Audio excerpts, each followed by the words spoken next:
Zuckerman started producing instruments in the 1950s. The first instrument, the first kit, was the 5-foot straight side harpsichord, a very simple instrument that you could build, and they still come into the shop to this day. There's a lot of them out there. They were wildly popular. The instruments we build today are quite a bit different. They're much more closely based on actual extant antiques, but we still offer the kit. So building the instrument might be a little more involved than the days of the 5-foot straight side, but a better instrument, better sound, again, a little more involved to build, but that is still an important part of what we do, offering part sets to builders. There are a lot of people who may not necessarily be the greatest players, but they really enjoy building their own instrument. And it's a fantastic feeling to build your own harpsichord. You know, when the instrument's done, there's a great sense of accomplishment. We also offer finished instruments. Of course, there are people who are not interested in building their own harpsichord. So finished instruments as well are offered and go out all over the world. Institutions, schools, and individuals who just like the music, like the instrument, and want to have a harpsichord.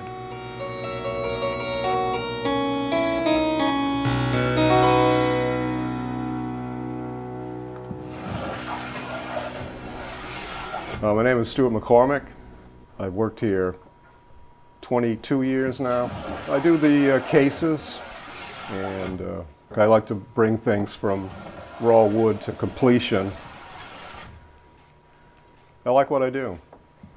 It's not just like house carpentry, and if something doesn't fit, you hit it harder with a hammer. You know, it's interesting. It's not quite as difficult as boat carpentry, but it's a little more precise, and I like that detail of being precise like that. I like history, which I did when I worked on boats, and that's a big part of how I work. I like to be part of that history, and I like the fact that what I'm making here can last over 100 years. And every instrument that I finish, I put my name and the date under the soundboard, right under the soundboard. So nobody will see it unless they have to repair it from underneath. And I like that fact that I can do that. Different woods have their own uses and strengths and properties, and the soundboards in particular have to be very well chosen, and they can either be a Sitka spruce, which we use here, or what they call Swiss pine, which is neither from Switzerland or pine. It's more of a silver fir. But we have a beautiful wood in Sitka spruce. It has a good sound quality. The internal framing and everything is made of spruce too, because it's very stiff and can resonate some with the sound. The cases we make out of basswood or linden. The rest plank where the tuning pins have to go into, and it's very strong, it has to be oak. And the bridges, the part on the soundboard that the strings go over, is beech usually. On some instruments we use cherry, and on others walnut. And the walnut, they say, has a more mellow sound as opposed to the beech, which might be a brighter sound. Keyboards have blackwood as the covers on the keys, and we use bone for the sharps on top. The white is bone. Pearwood for making the jacks. It's a good stable wood, neutral grain. So there's different qualities to everything.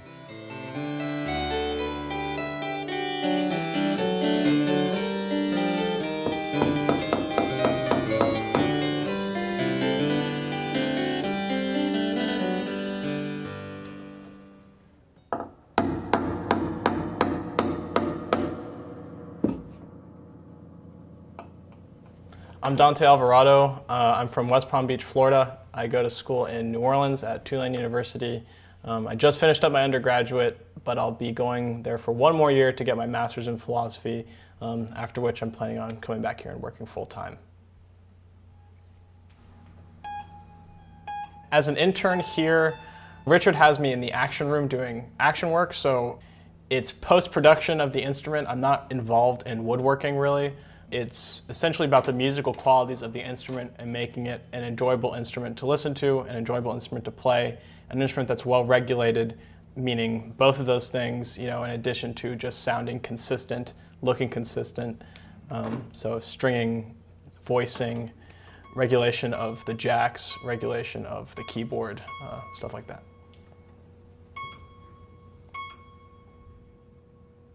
It's been really amazing. This is my 2nd year here interning. I can feel my skills getting better. It's very enjoyable. I love working here. I also live here, so it's kind of just like my life is the harpsichord for 2.5 months. But there's no complaints. There's no complaints about that. It's just awesome. Before you play it, generally it's best to just go over and tune it, especially if you're making a recording. I mean, most people understand what tuning is. I'm tightening the strings or loosening them in order to achieve the proper pitch. What's really important is voicing. Voicing is when you carve the quill to achieve a timbral effect.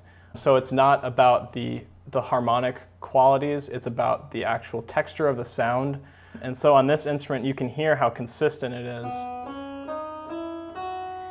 Those 5 notes not only have the same touch to me when I'm playing it, but they have generally the same volume and the same sound. It's not, sometimes you can have a more plucky sound or a less plucky sound, but these 5 are generally, they're all similar. But if you were to play up and down the instrument, you would hear that it gets louder towards the treble and louder towards the bass too. So there's a sort of gradient that one is supposed to kind of shape into the quills as well. The actual process is you take a scalpel and you carve away the sides of the quill, and you sort of form a spine down the middle and make it kind of a wedge shape, in addition to a bevel being cut on the tip of the quill so that it can properly reset after every time you play it. So if I repeat this note really fast, that's what's achieved by good voicing and a good bevel. There was no hiccuping there. It repeated every single time I pressed it. I could probably even play it faster than that, and it would repeat every single time. So that's what good voicing is.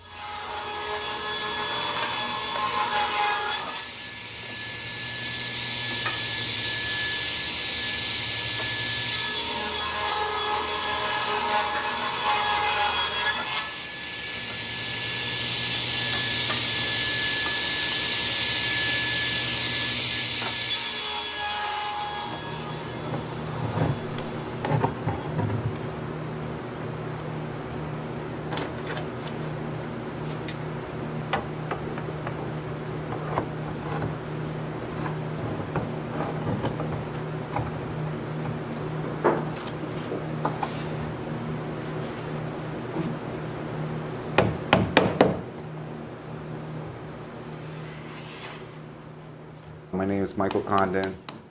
I've been here about 4 years. I came here with no woodworking experience whatsoever, and I just learned task by task throughout each run, making all sorts of different harpsichords, from clavichords to virginals to Flemishes, French style. So since I started, I've learned many things. I could probably make numerous parts, almost any part that's made in the shop by now. I also get harpsichords ready to be shipped, packing them in boxes. I do deliveries all over the Northeast, anywhere where logistically it makes sense to drive it rather than ship it. But my main role is getting parts ready to be assembled for Stu. I also make the keys, all the keyboards. So to start with the keyboard, you take panels of basswood, glue them together in a big long sheet about the width of what a keyboard would look like finished. And then you glue on the key heads, space them correctly, exactly where they need to be after you draw the layout. and then you start cutting them apart after you do your drilling for the balance rail, where all your pin placement's going to be. And then you make sharps to glue on it, and then I pass it off to Lee, and he begins the finishing process along with Richard.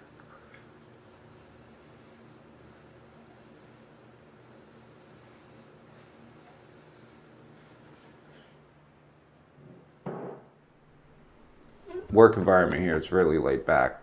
And the workday usually starts about 7. Everyone knows that they have a certain job to do.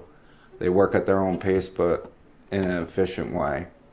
It's a very small shop. There's only 3 or 4 of us back here at a time, and that's our whole woodworking crew. Yeah, I always had an interest in woodworking ever since taking shop class in high school. And you gotta be really on top of your game because everything here is so precise. So it has to be right to the thousandth of an inch. I admire the music being played here, definitely. It's definitely one tremendous skill. Watching Elena and Emmerich play, it's amazing how fast they can move their fingers and just stay with the piece. But me, myself, no. You won't hear it in my car, just put it that way.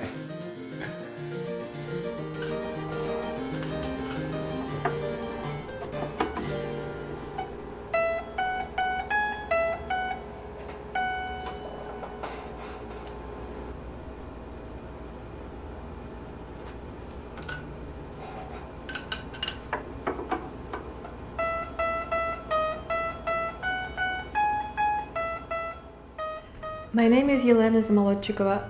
I was born and raised in Moscow, Russia, and I finished the Moscow Tchaikovsky Conservatory with a double degree in piano and historical keyboard instruments. After I was done with that education, I wanted to try to study abroad, and I applied and auditioned to the Mannes School of Music and the Juilliard at their newly opened historical performance program. Upon finishing that program, which was a master's of 2 years, I decided to try going for a doctor and decided to go to Stony Brook. I just finished Stony Brook a year ago, studying with Arthur Haas.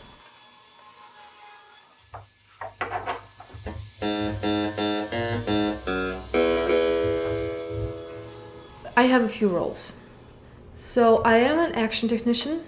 I do just the basic maintenance of the instruments we have here, but I'm definitely a musician first.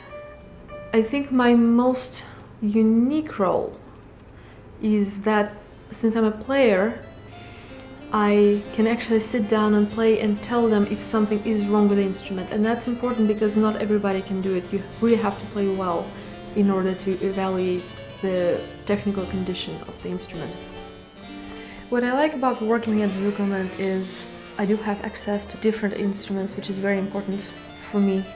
Playing not just one harpsichord, but different harpsichords and different kinds of harpsichords is really very beneficial. And not just harpsichords, there are also clavichords and fortepianos.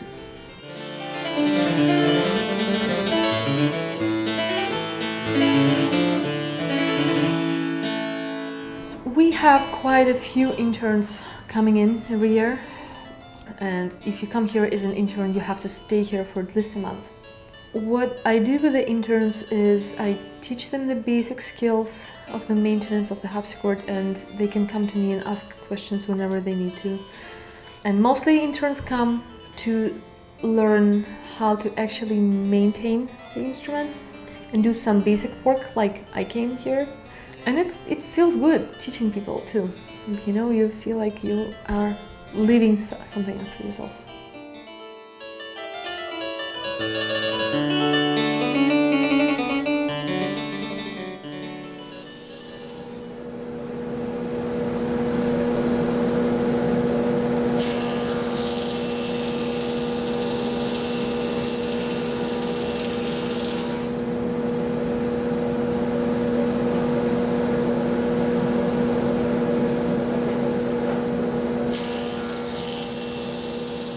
Oh, my name is Mike Lynch.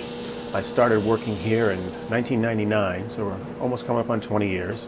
And when you work on harpsichords or any musical instrument, you have to be very, very accurate. We deal in thousandths of an inch versus a 16th of an inch.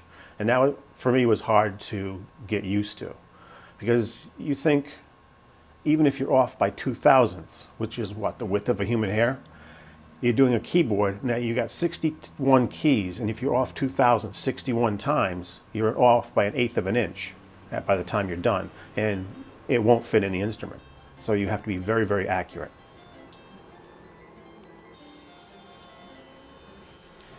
My job is working with keyboards, primarily making the handmade wooden jacks and parts for other instruments. We have it set up where Stuart mainly puts together finished instruments and kits. Mike and I build the parts to support Stuart. I'm making keyboards, making jacks, and I'm making kits for clavichords, usually the KOS, the small clavichord, and the larger unfretted clavichord, making the kits out of cherry, walnut, and basswood. I actually came into woodworking later in life. I started here when I was like 39 or 40, but before that I worked in supermarkets retail. I was actually a meat cutter for 18 years, and woodworking was always my hobby. By working with the players, I know what they're looking for. In other words, when I build a jack, for instance, I know the action that they're looking for. So it's very helpful for me to work with the actual musicians and them to give us feedback. Most people don't really know what a harpsichord sounds like. You know, they just equate it with a piano. Oh, you work with pianos.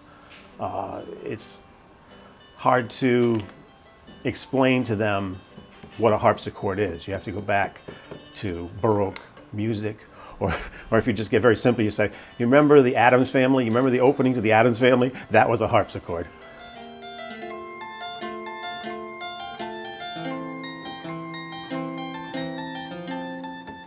Well, the main satisfaction is not only just building harpsichords, but building furniture and anything in general, because at the end of the day, you have something. You know, when I was working in retail, you say cutting meat, everything you did is gone, and the next day you start over again. So you get some kind of a gratification of seeing something you built, and that's what I enjoy about woodworking.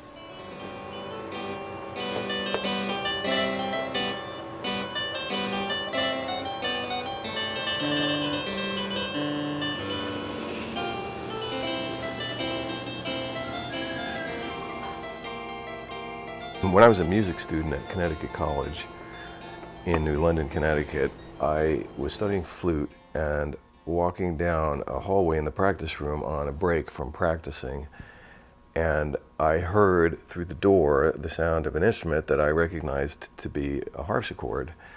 So I knocked on the door and someone opened, and there was this big, beautiful French double harpsichord. A student was sitting playing it. His teacher was sitting to the side instructing him, and I apologized for interrupting the lesson, and I said, what is this? And turned out it was an instrument that had come from this workshop. I looked up the company and got a catalog and immediately began dreaming about building a harpsichord. So really, that was the moment that got me first involved in a harpsichord. I absolutely noticed that there is a customer for the Zuckerman harpsichord kit that, like me, grew up making model airplanes or model boats, and for them, the transition to making a harpsichord kit was very natural, and it was part of this era, the Heathkit radio, the Radio Shack, things that are gone now, Estes model rockets, these kinds of things. However, there are, to my great delight, still many young customers that are interested in doing things with their hands. Something like a harpsichord or clavichord kit is not threatening to them. They are very interested, and our kits represent 60 years of collective knowledge, plus all of the chances we've had to see instruments again during the course of their lifetime and see what works, what doesn't, what does it take to fix it, what improvements need to be built into the design, so that the things that we're making today really have the benefit of so much experience, so much more than any individual person could ever have in their lifetime. And that's, you know, that's worth a tremendous amount when you're ultimately going to own a harpsichord. It's extremely satisfying to do a beautiful job on something, and, you know, to have that moment when you're about to leave for the night, or maybe when you first come in the morning and you see what you did the night before, but to look at the work and say, that really is as beautiful as I intended it to be. I wake up in the morning, walk in here, I pretty much always am very motivated to get in here, pick up where I left off. The project's always interesting, the people, I love them. The reason I got into it in the first place was because I actually was a musician that thought I needed a harpsichord, and instead I ended up with the whole harpsichord company.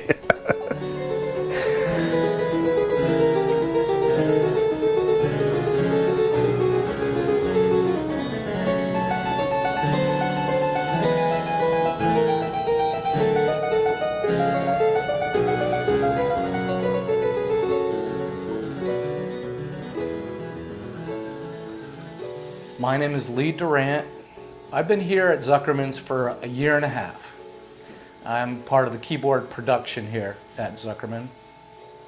I have to sand the keys, weigh the keys. I have to make sure they look beautiful and polished. The keyboard takes a lot of attention. You have to be very meticulous with it. There are so many different steps with the keyboard production. You have to be very careful to get each step done right. Usually you have 56 to 63 keys on a keyboard. It takes a lot of concentration to be able to get all these steps right. If all the steps are done correctly, you should have a flawlessly working keyboard. A keyboard that isn't working great, the keys will stick. To a master keyboard player, the keyboard just will not feel right. I think that to be able to produce a beautiful keyboard, it is very helpful to play the instrument and to be able to put your hands on the keys and to feel the way that they react to human touch. You know, I can't play classical music, but I play lots of classical rock on it, which surprises some of the people who work here sometimes when they hear it through the walls, but that's the way I play. It's been a wonderful experience that I can be part of this team and to be able to produce musical instruments that people all around the world play.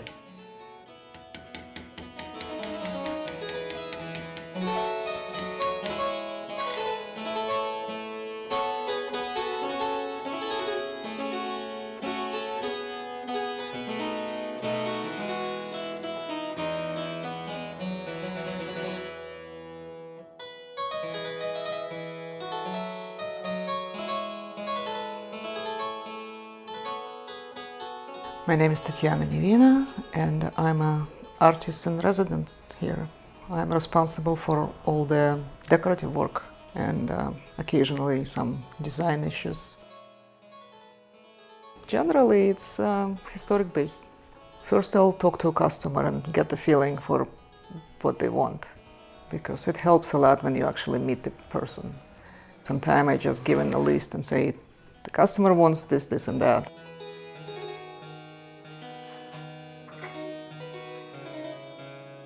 I remember I once painted a Flemish soundboard and put a parrot on it, which is kind of typical. And the poor woman was so upset because apparently she hates parrots. So I had to scratch the parrot off and put some other bird on top of it.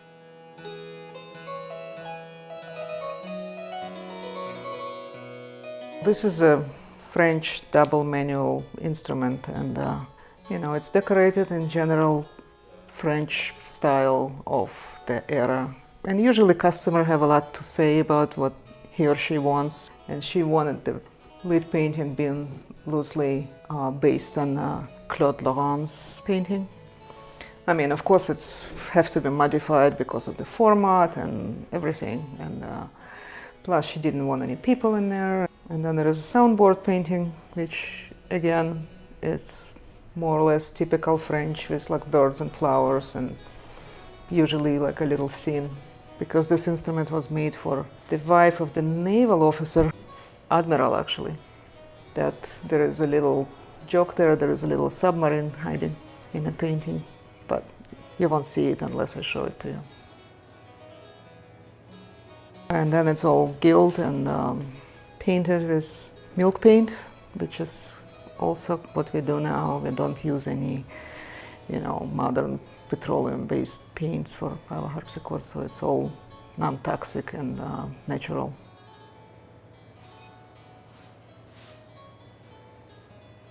We can do whatever they have in their, wildest fantasy. The sky's the limit.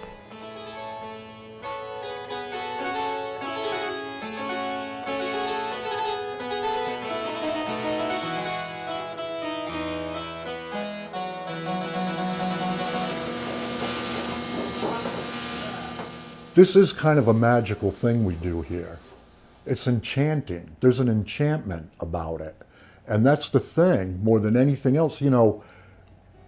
After 20 years, I still feel that magic, that enchantment. It's really here. It's in the people, it's in the instruments, it's in the music, and it's all linked together. And it's cool to be a part of it.